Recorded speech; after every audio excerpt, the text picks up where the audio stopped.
walk cycles are notoriously difficult. So many moving parts have to come together, and making it look fluid and believable can be quite tricky.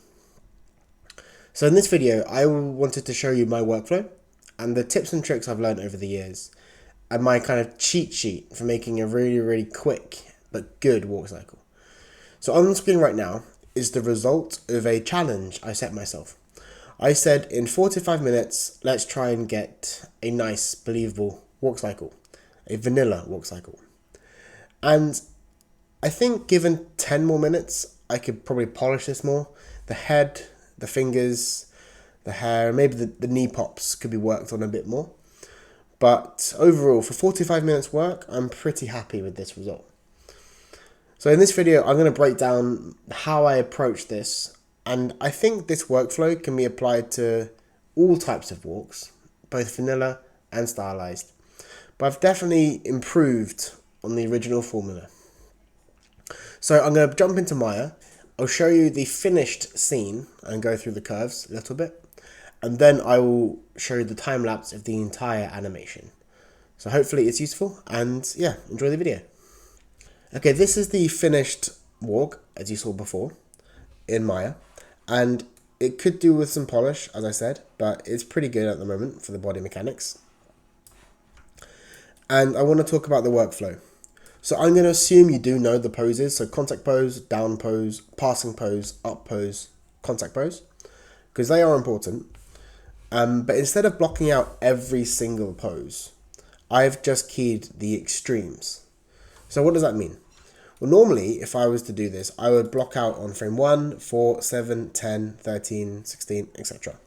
However, as you can see in my curves, I have not blocked out that many keys.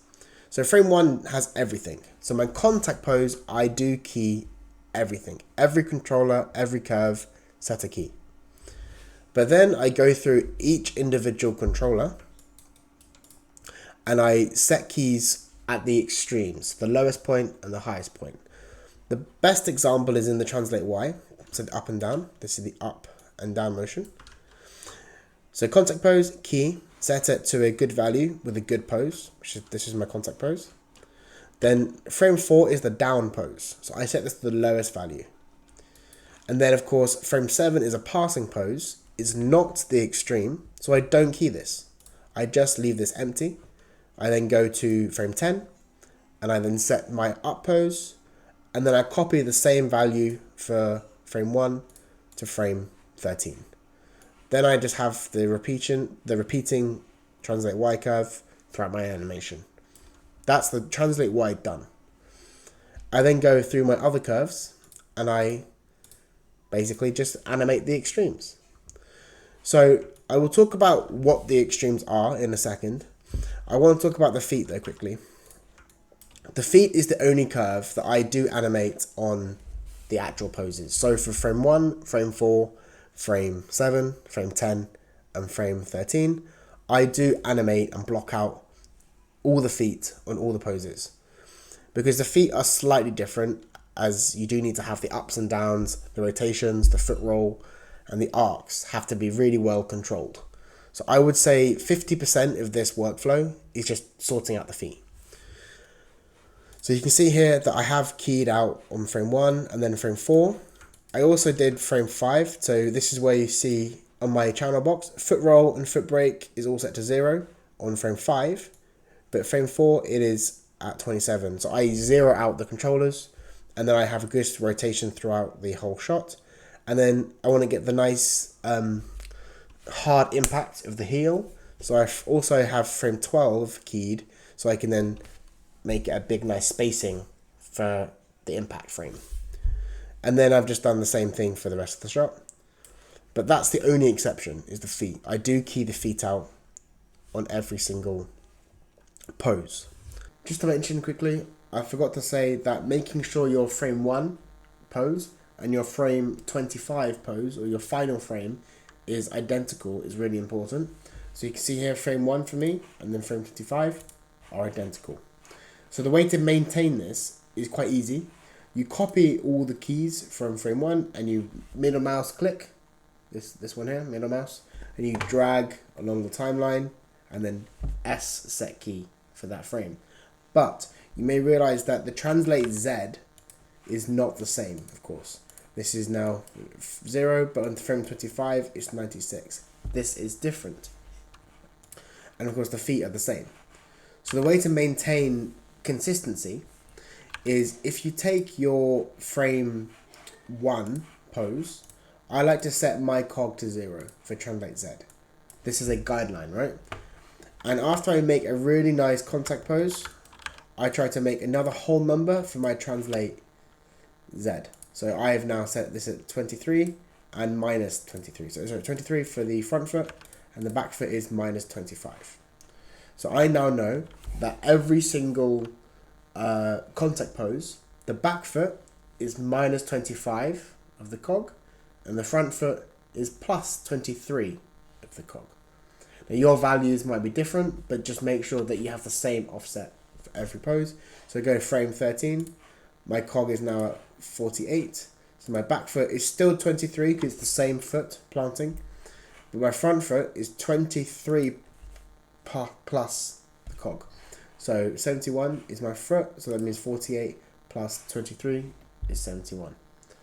So that way I can maintain the same pose and the same offset throughout my animation. Okay, back to the video. So let's go through the extremes. What are the extremes? Well, on the COG, it's quite simple, as you see. I have the translate X. Let's go through the one by one. Translate X is done on the down pose. Sorry, the passing pose. This is side to side. And then other side is the opposite. This is a 125 frame extreme. It's the biggest extreme. It goes side to side slowly. So I have frame 7, frame 25, sorry, frame 19, and then the contacts are in the middle, of course. And then translate Y, as I said, is down is 4, up is 10, and then I have the repeating translate Y. Translate Z is really easy. You just got to set the frame 1, then the frame 13, and then I have this at frame 1 and 13 like I have here. And then there's a linear curve just going straight forward the entire shot. And the rotations are together. Pretty simple. For the rotate Y and rotate Z, it's just contact, contact, contact, contact. And the rotate rotate X I have on the down pose and also on the up pose. So it's quite quick, up and down, up, down, up, down. So you want to keep both of these. So that is the COG. Now I'm going to skip up to the shoulders because I want to do the chest last. But the shoulders and the upper arm FK, as you can see here, it's just contact, contact, contact. That's all you need. So it's really quick to just make a really efficient cycle, back, forth, back, forth. However, you may realize that obviously good animation has offset and overlap. So that means for the elbows, I have the extreme on the down pose. So 4 frames later. This is the frame 4. And then I have one on frame 16 for the opposite side. So this is the down. And then for the wrist, it's also offset again. I have this on the passing pose. So this is the passing and then also the passing. That's the offset for those poses. Now for the chest, when I'm doing my very first pass, I copy the rotation X key and set it on everything. So normally when I do this pass, my rotation X's are all on the same curve. But as you can see here, I've offset this by 1 frame for every controller. So my COG is the same. This is my COG, the same. Then my lower controller, which is the bottom one, is on frame 2. Then it's frame 3, and then frame 4. I also do the same thing for the rotation X, which is side to side.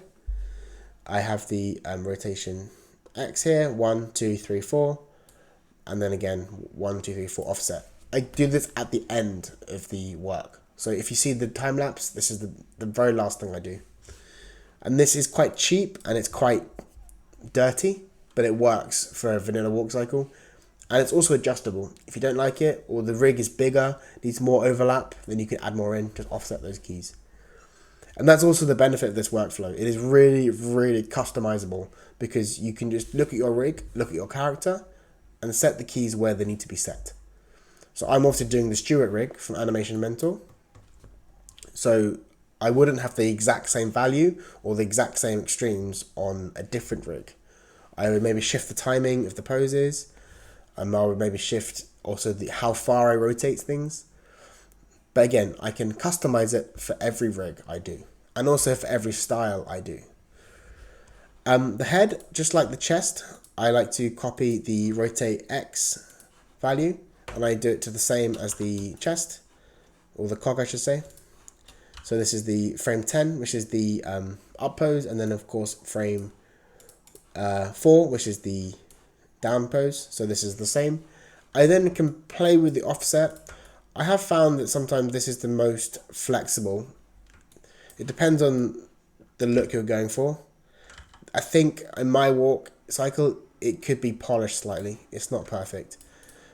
But then the rotation Z, I have on the down pose, and then the passing a down pose. So down to down, down, down, down, down. And that's really the main controllers. I mean, everything else is just not keyed. I mean, the feet, as I said, they're just blocked out completely, like a normal pose to pose walk cycle. And that's really it. Like that is the walk cycle. You have the extremes, and then you have 80% of the work done. So if I was to polish this, I would probably put some time into the fingers, like I said, make them overlap slightly. I think the arms could use a bit more work. I could just go in here, go to the extreme. I can shift it slightly more if I want to push it, or reduce it slightly more. But yeah, it's really, really flexible. I can customize and I can change things really quickly. And for walk cycles, I recommend it. And also for body mechanics animation, this workflow is definitely very practical. But it's slightly more advanced because you have to keep track of so many different things, and you have to be aware of what the extremes are, which requires good reference and a good understanding of what you're animating and where the force is, etc. But anyway, I'll stop the explanation there. Hopefully that makes sense. I'll put time marks down below for each of the controllers. And yeah, enjoy the time lapse, and I'll talk a bit more about what I'm doing or I'm thinking in the time lapse. Okay, so now I'm doing my contact pose. This is the very first pose, of course, so make sure this is really, really like polished, I guess. So I tried to set whole numbers for the feet and the COG translate Z value. This just helps me to, I guess, calculate the following contact poses. It doesn't have to be a whole number. It can be anything you want, but just I'm bad at maths, so I want to make it as easy as possible. So yeah, I do focus on this pose quite a lot. Make sure that the COG and the shoulders and the arms all working quite well. And I think the front view is probably the best view to look at it for the posing. And then for the feet, checking the side view is also really important. But for a walk, it should look good from every angle, really. And the feet should be in slightly. I'm not going to talk about what makes a good pose too much, because I'm going to assume you've already done at least one walk cycle. This is more of a workflow to make your future cycles faster and I guess more consistent. But yeah, even so, make sure this pose is good. And then move to the following contacts of frame 13 and then also frame 25. And that way I can go back and add in my extremes. So you want to make sure all these are working well. I take the pole vectors and I move them forward because I want them to be out the way. They don't really affect the shot, but they should be way in the front, just so they don't distract anything. Yeah, and then of course I get back to my sort of frame.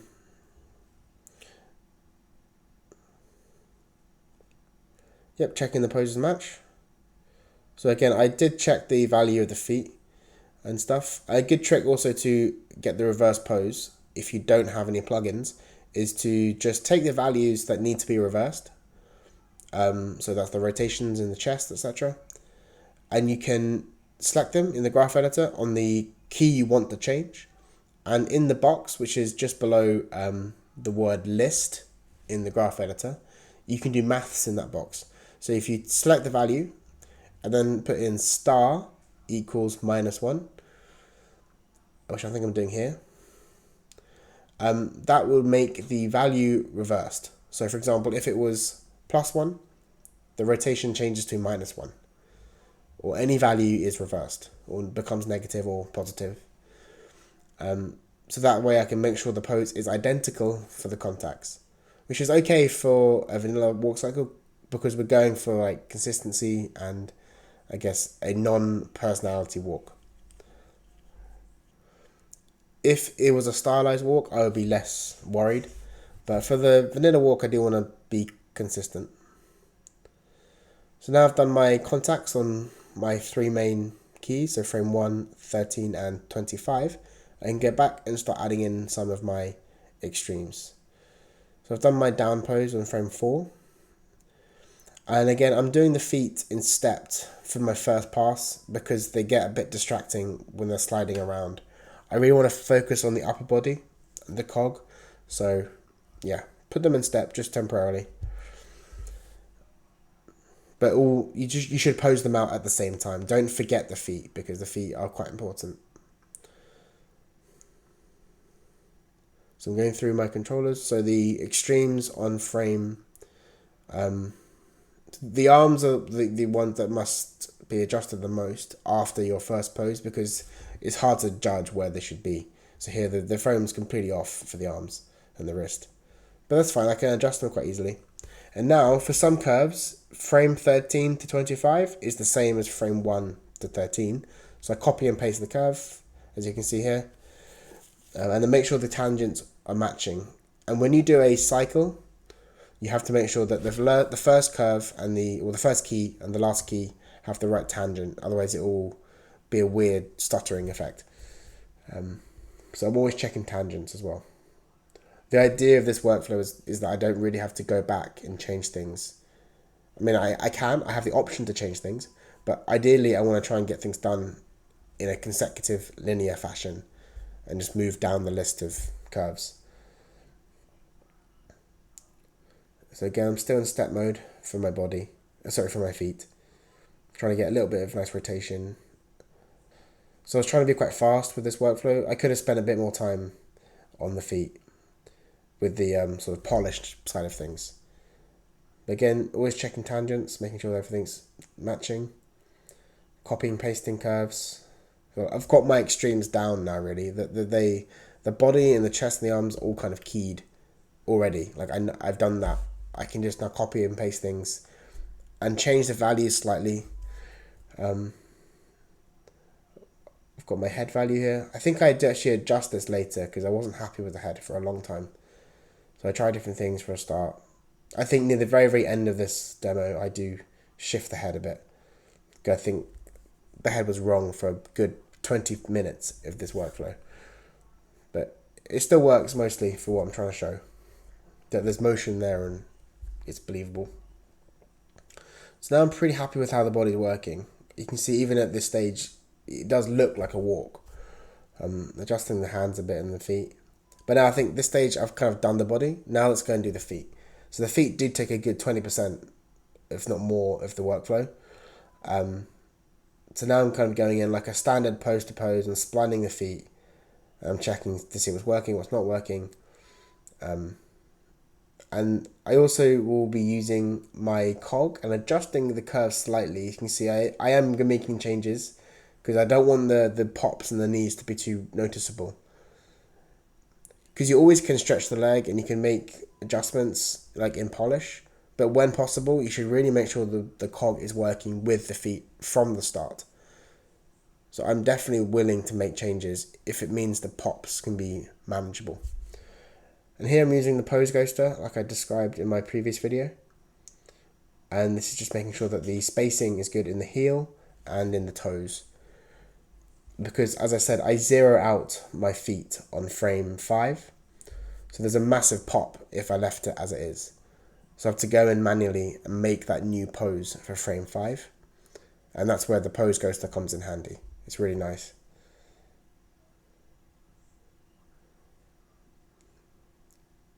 So the main points to track on the feet are the heel and the toe, and then also the knee. Those 3 points are really important to track. I would say in order, I think the knee is probably the most important, but the heel is a very close second. The toe is kind of last, but it is still a hot spot, so make sure you're not neglecting it. I'm doing this by eye a little bit, but yeah, I'm trying to make sure all those pops are at this stage as well, like as low as possible.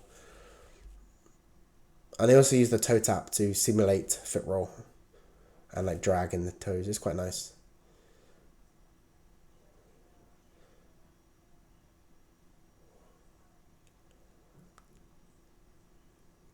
So I do turn on Animbot, though I'm not using it for anything except for the motion trails. So don't worry, if you don't have Animbot, just use the Maya motion trail. I'm a bit tired of Maya's being quite slow, so I use Animbot. But no other plugins are used, it's just the motion trail. So now I'm checking the pops in the knees. So I'm adjusting the feet slightly, and I'm also going to adjust the foot roll as well at some points. Like here, I can adjust the spacing of the heel. I want to try and get that as smooth as possible. I still want that straight foot impact, but I don't want to have it to pop into the next pose. And I realized here something's funky in the knees, so I forgot to do my tangents. So change your tangents. Again, I go down and shift them.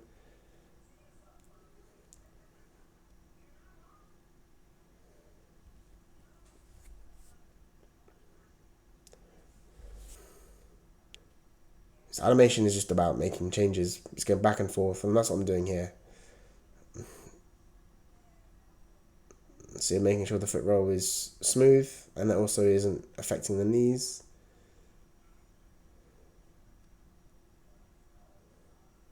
Here I think I start to offset. Yep, I do my offsets now. I mean, the feet aren't perfect, but again, I'm rushing slightly. I'm trying to get done in 45 minutes. So I then do my offset. It's a bit rough, but it works. You can see the offset there. And then shift the value slightly. I think the head is not working, so I'll make some head changes. And then I go back to the arm. The arms I didn't really adjust yet. As you can see, the elbow is not working quite well because the extremes are not keyed properly. But this is actually an issue with the contact. So I go and adjust my contact, and then this should kind of all fall into place to make the curve smooth. The curve should always be smooth.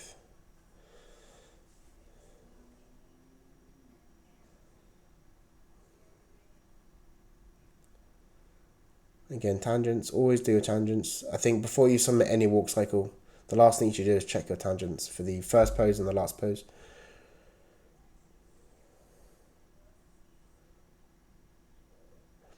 Also, I've set my hotkey for auto spline to D. So I'm always just selecting curves, hitting D, just to make sure everything's done. Checking the other arm.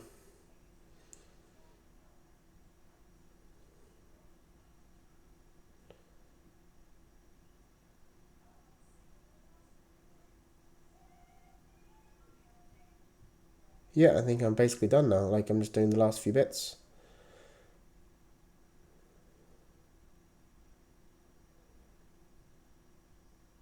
Okay, that was my main workflow for cycles. This works for stylized walks, vanilla walks, dragons, for flight cycles, and dog walks, and any sort of animal. The difference is, of course, the timing of where those down poses, up poses are, and then, of course, how far you push the values. But the extremes workflow is something really versatile and it's really, really quick. You can do this for body mechanic shots as well, like jumping over a tree or like climbing down the stairs. It does work, but it's something that requires a bit more understanding of weight, body mechanics, and momentum. So as a beginner, I would definitely recommend doing a pose-to-pose or auto-spline method for body mechanics. But for walk cycles, I think this is the way to go. If you want to see my other videos where I do block out some more body mechanic shots, please check out my channel. But otherwise, thanks for watching, and I'll see you guys soon. Bye-bye.